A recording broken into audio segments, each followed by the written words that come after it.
అమెరికాలో మరోసారి కాల్పులు కలకలం రేపుతున్నాయి. ఈ యొక్క కాల్పుల్లో రంగారెడ్డి జిల్లా కేశంపేటకు చెందినటువంటి ప్రవీణ్ మృతి చెందాడు. ఇక విస్కాన్సిన్ మిల్వాంకీలో నివాసం ఉంటున్నటువంటి ప్రవీణ్ ఇంటికి సమీపంలోనే బీచ్ ఉంది. ఆ బీచ్లో కొంతమంది దుండగుడి కాల్పుల్లో ప్రజెంట్ ప్రవీణ్ మృతి చెందినట్టు తెలుస్తోంది. ఈ కాల్పుల్లో గాయపడినటువంటి ప్రవీణ్ తీవ్ర గాయాలతో మృతి చెందాడు. అమెరికాలో ఎంఎస్ సెకండ్ ఇయర్ చదువుతున్నాడు ప్రవీణ్. ఓ స్టార్ హోటల్లో పార్ట్ టైంగా కూడా జాబ్ చేస్తున్నాడు. ప్రవీణ్ మృతితో ఒక్కసారిగా కుటుంబ సభ్యులు విషాదంలో మునిగిపోయారు. మనం చూడొచ్చు రంగారెడ్డి జిల్లాకు సంబంధించినటువంటి కేశంపేట గ్రామానికి సంబంధించినటువంటి ప్రవీణ్, ఇక్కడ ఫోటోలో కనబడుతున్న వ్యక్తి ప్రవీణ్.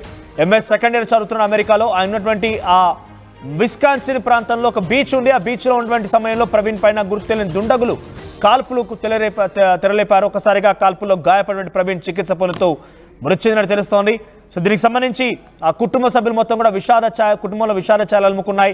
ఆ గ్రామంలో ఒకసారిగా విషాదం నెలకొంది.